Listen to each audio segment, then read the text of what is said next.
The server at your medical facility has been hacked.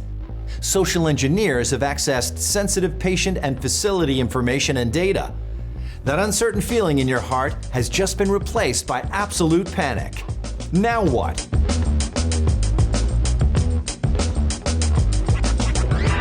Information is the most valuable commodity in the world of cybercrime. On today's show, we're going to discuss what can happen to your personal and business data once it's stolen. Right? Because after it's stolen, it just doesn't disappear. Social engineers put that information to work for one thing: making a ton of money. Definitely. We recently saw a cybercriminal plead guilty in the U.S. federal courts for purchasing identities on the dark web, creating fake ride-share driver accounts, and selling them to people who were previously denied. Yet another reason why I only use a car service. All right. Well, let's break this down. Cybercriminals have stolen your patient records. Now what? Cybercriminals will use your information to access your facility computers, servers, and hard drives. You know, they'll collect what they need to access your patient accounts, and if they don't have it, they'll guess, use different techniques to get around authentication, or figure out how to trick you into giving it to them. Exactly. Healthcare facilities are often targeted for patient accounts to commit insurance fraud. Cybercriminals will even contact you while pretending to be your doctor's office or insurance company to trick you into giving them even more information. They're clever. And cold. Cybercriminals will use your data and information to launch social engineering attacks on organizations. That's right, they'll go after private companies, government offices, even the research conducted at universities. Wow, and sometimes it's governments going after each other. It's estimated that state-sponsored thefts of trade secrets cost the U.S. $300 to $500 billion each year. Some of these threat actors are even trying to steal COVID vaccine research.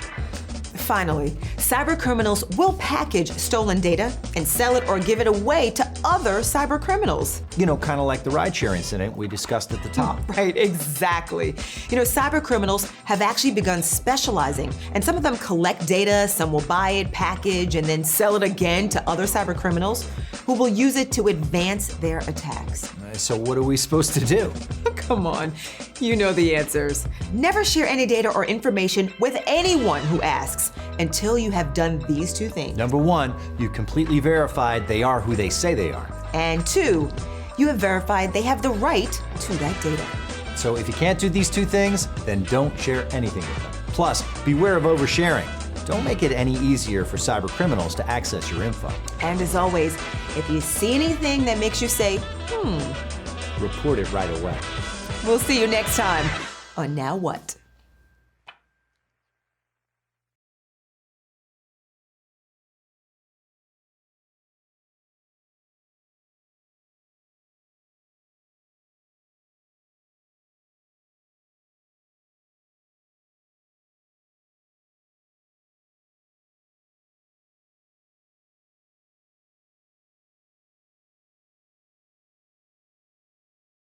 Wow.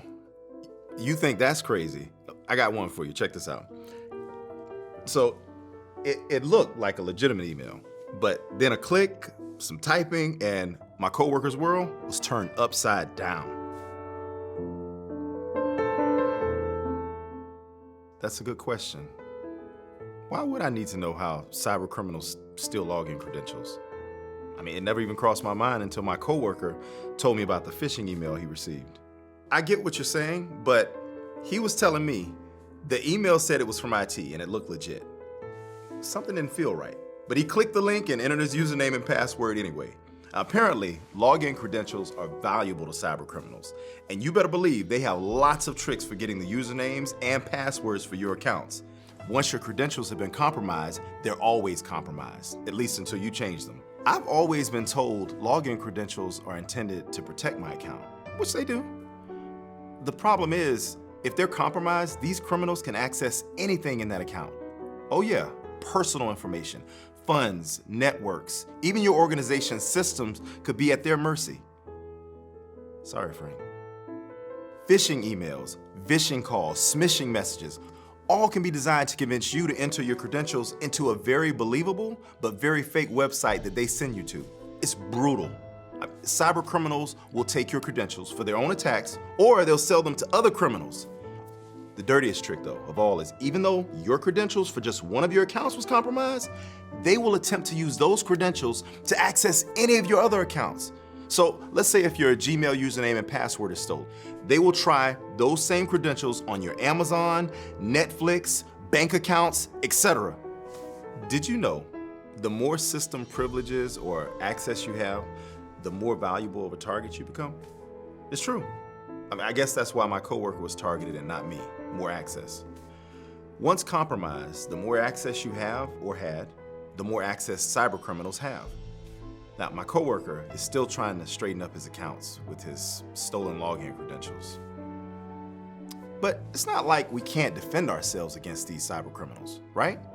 Login credentials are intended to protect our accounts. You need to keep them secure. Make sure that each of your accounts has a strong, unique password. Enable multi-factor authentication for your accounts when possible. Watch out for cybercriminal tricks like phishing, vishing, and smishing. If your login credentials for an account have been stolen, change them immediately. And if you see anything that makes you go, report it right away. Right, Frank? I'm telling you, you do not want to have happen to you what happened to Frank. It was brutal.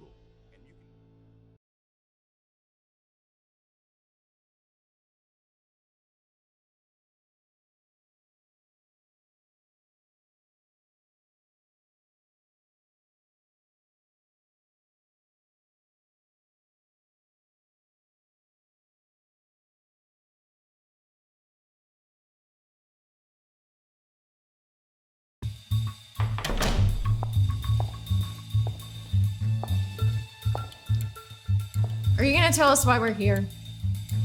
Yeah. I didn't come all the way out here for some lame phishing email. No, you certainly did not. 2 words, login credentials. Wait, isn't that 3 words? Log in credentials. Login is spelled as one word when being used as a noun. Login is 2 words when being used as a verb. In this context, login is a noun. Thus it is one word. Login credentials? Are you mad? If we get the credentials, we get everything. It's worth the risk. But if you're not up for this, here's your time to leave. You son of a gun. We're in. Let's begin. Let's start with you. Hugh, we need you to make the exact replica of 156 National Federal State Bank. The look, the color, logos, font, everything. Only then will they click the link and enter their credentials. I'll have the CEO entering his credentials. Leave it to me.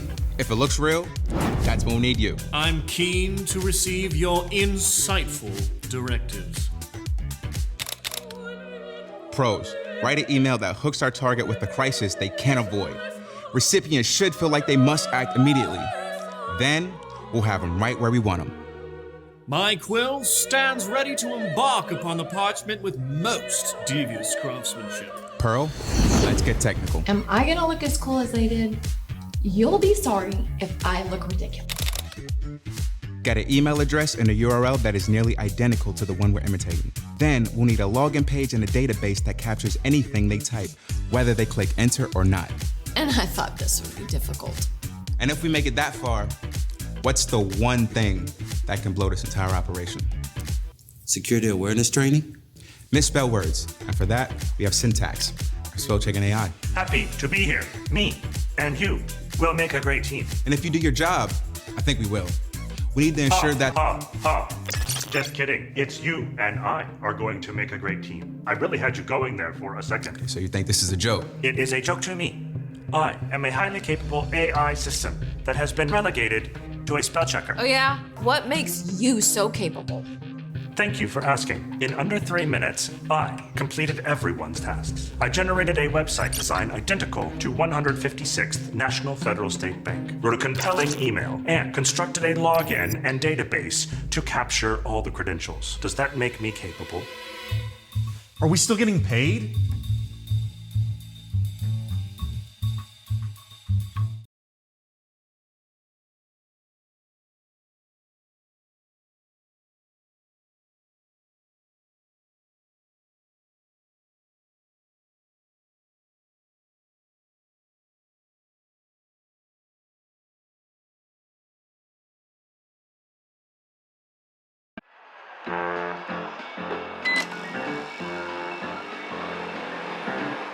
Hey there. Glad you could stop by and look around the electronic mail room. It's a tough gig down here with all these business email compromise attacks coming in, or BEC for short. And this is especially critical for the healthcare industry. Nope, you can't rely on your spam filter to catch these. BEC is a focused spear phishing attack. That means that the cybercriminals have done plenty of research about you and your facility over a period of weeks or months. They're going to leverage this information to sound like they know you. These cybercriminals will search for third-party vendors, billing accounts, and other confidential data. They may even impersonate a vendor, like a medical supply company, to change recipient bank information to their own fraudulent account. I know what you're thinking. I wouldn't send money to some criminal. Well, these cyber criminals are really that good at tricking employees into falling for their schemes. It's all in the details, and they spend a lot of time making sure they get the details correct. They have used linguists, graphic designers, hackers, and of course, social engineers to ensure their attacks are believable. Let's put this into perspective, shall we? According to Health and Human Services, in 2019, cybercriminals began targeting healthcare professionals and facilities due to their data-rich environments. COVID-19 only increased the number of business email compromise attacks. You see, the best cybercriminals pay careful attention to the details. This isn't just a quick email they send off. They research the company's structure, employees, processes, and internal jargon. But how do they know what our internal jargon is? That's a great question. Once these cybercriminals have access to someone's email account, they can monitor communications for anything they might find useful. BEC attacks take time, planning, effort, and are very effective. Perhaps the most common BEC attack of all is when they request gift cards. For instance, your department head wants to recognize several staff members for their outstanding work. Almost half of BEC attacks request the purchase of gift cards. It's easy to use them and guaranteed money for the cyber criminals. Golly, so what can you do to protect yourself and your healthcare facility? Well, there are several red flags and details you really have to pay attention to. Verify the legitimacy of the sender's email address in the header. Be wary of a sense of urgency, especially when you are asked to keep quiet about it. Watch out for errors in grammar and spelling. Follow your healthcare facility's procedures to prevent unauthorized transfers. Don't rely on email verification alone. Use another method of communication to confirm requests. It's a dangerous yet beautiful world out there. Keep these tips in mind, and remember, if you see something that makes you go, report it right away. Thanks for stopping by the electronic mail room. I'll see you next time.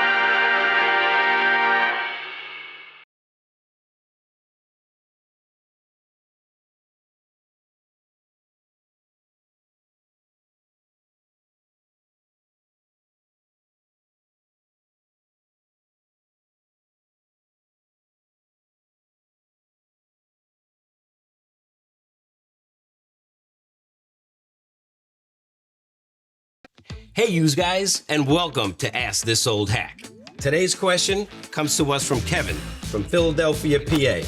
Kevin says, "Hey, old hack, I'm pretty good at making malware, but I'm struggling to get it to the masses. How about sharing some solid, no-tech hacking tips for a fellow criminal?" Well, Kevin, as luck would have it, I'm a master at the art of deception, and I think I got just what you need.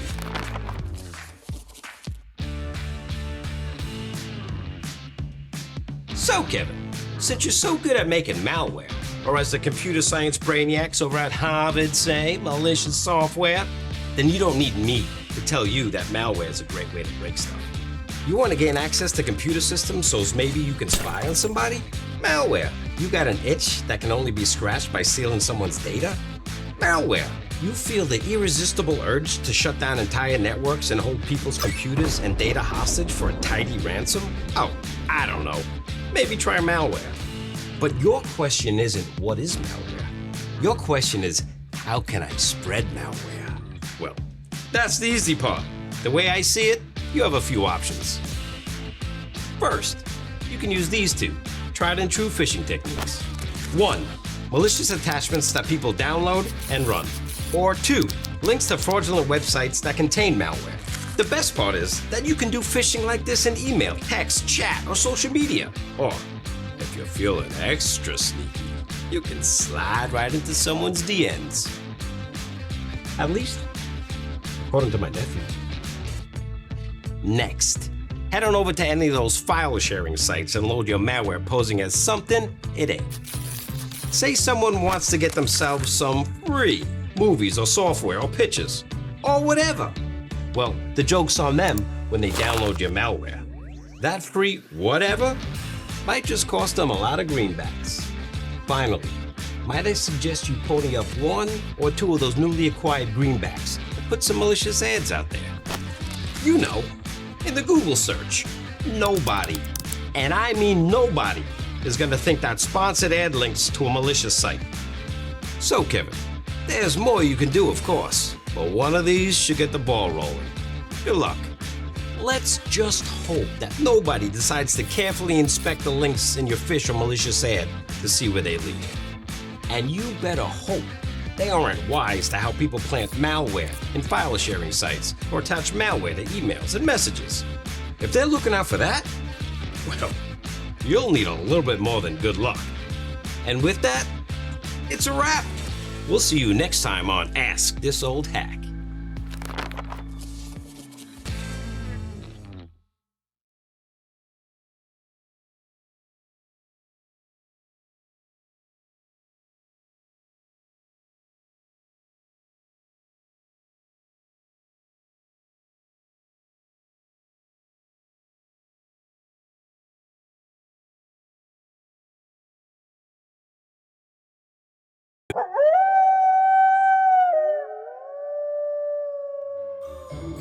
On today's episode of Cyber Hygiene and You, the vices of sharing devices. You know, swindling the data from shared devices is a social engineering favorite of the cyber thief. Instead of relying upon sophisticated techniques to hack our modern telephonic devices, bad actors exploit the generosity and curiosity of sophisticated citizens of our modern age. No, good sir, you may not have my birth date, health insurance member ID, social security or insurance number, credit card PIN, nor my... What's a credit card PIN? As innocent as it may seem, lending your personal or work devices to anyone, including family, for checking emails, social media, or movie times at the local drive-in is as risky as letting your teenage daughter borrow your favorite shirt. Sally Jane?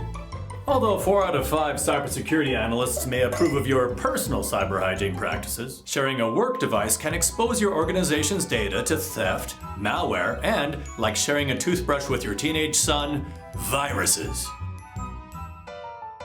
Junior! What can happen if you don't clean up your act and stop sharing your devices? Oh, good night.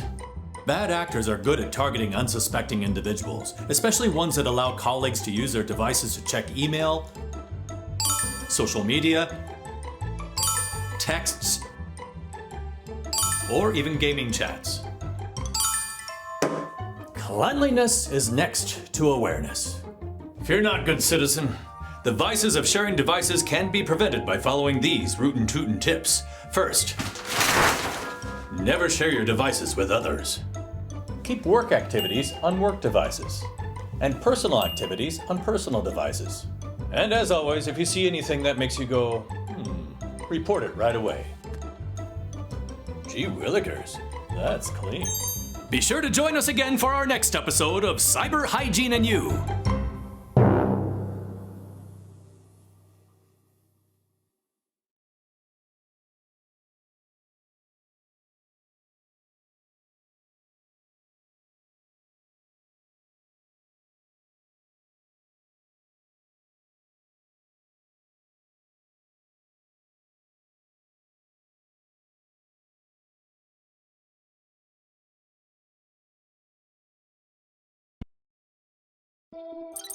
Agent, understanding the importance of reporting suspicious incidents is key to your success.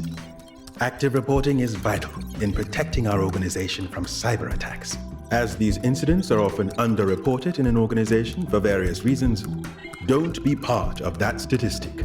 We must keep our guard up against these attacks. Anyone can be targeted by a social engineer.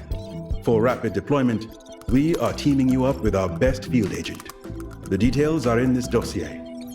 Codename, Cypher.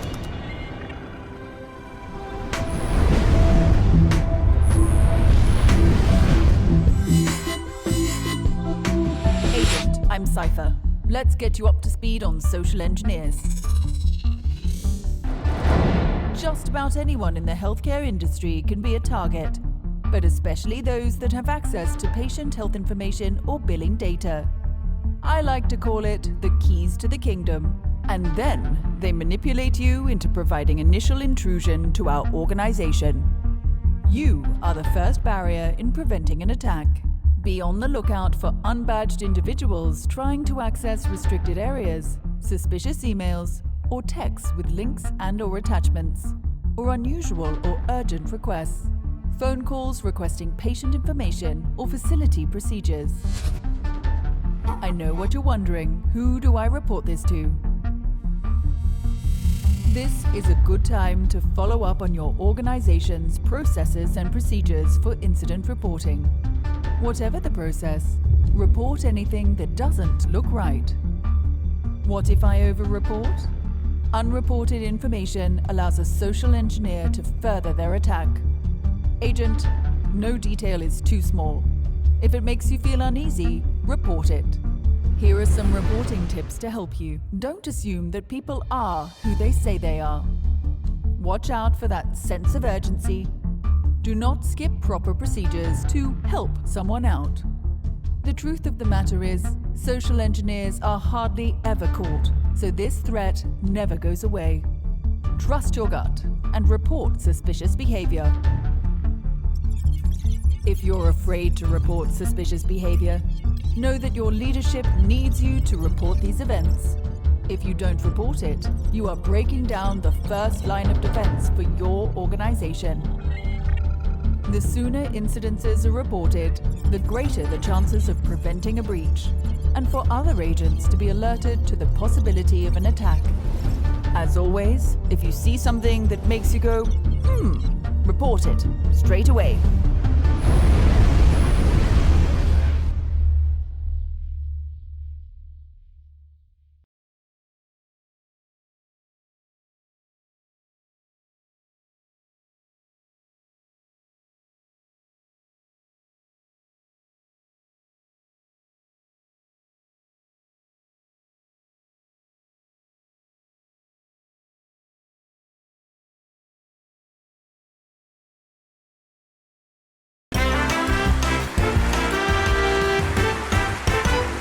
Welcome to 3-Minute Threat, the show where we test your knowledge of how to keep your healthcare facility's sensitive data safe. Today, we have Janet on the show! Oh, I'm excited to be here, Barb! Well, that's the spirit, Janet. Let's get started. First question. True or false? Attaching malicious files to a phishing email is a common way for malware to infect your computer. Barb, the IT team at work talks about malicious attachments all the time. The answer is true. That is right! Social engineers pretend to be someone you trust, so you'll open the file. It's disguised as a patient record, invoice, or anything else you may want to look at. But when opened, malware infects your computer. IT said that hackers try to trick us. A file's extension isn't always shown, so they make the file name look like the extension is displayed, but it's not. Are you ready for your next question, Janet? I am, Barb. What kind of malware can be sent in a malicious attachment? A. Keyloggers. B. Crypto mining. C. Ransomware. D. All of the above. Well, Barb, I hear about ransomware on the news all the time. The other choices, never heard of them, so I'll go with C. I'm sorry, Janet. The correct answer is D. Not only can the choices mentioned spread through phishing emails, but backdoors to devices, spyware, and lots of other types can be as well. Okay, it's time for your final question, Janet. True or false? Almost any file type can be used for malicious attachments. Well, I know about executable files. Definitely need to stay away from those. Microsoft Office files and compressed files can hide malware. I need to phone a friend and call Alex. Okay, Alex. It's up to you. Hi, Janet. My doctor thought that he was downloading medical records. Instead, malware was installed on his computer. But the answer is true. I've got to agree with Alex. I think the answer is true. Correct! Remember, the bad guys have plenty of tricks to get their malware into your inbox. Okay, Janet, let all the folks at home know what we learned today. Keep your computer and devices safe. Hover over attachments to see the full name of the file. Don't open any files unless you know the sender and are expecting the email. Yes! Great job, Janet. You thwarted the 3-minute threat. That's all the time we have for our program. As always, if you see anything that makes you go, report it right away. Oh, there it is.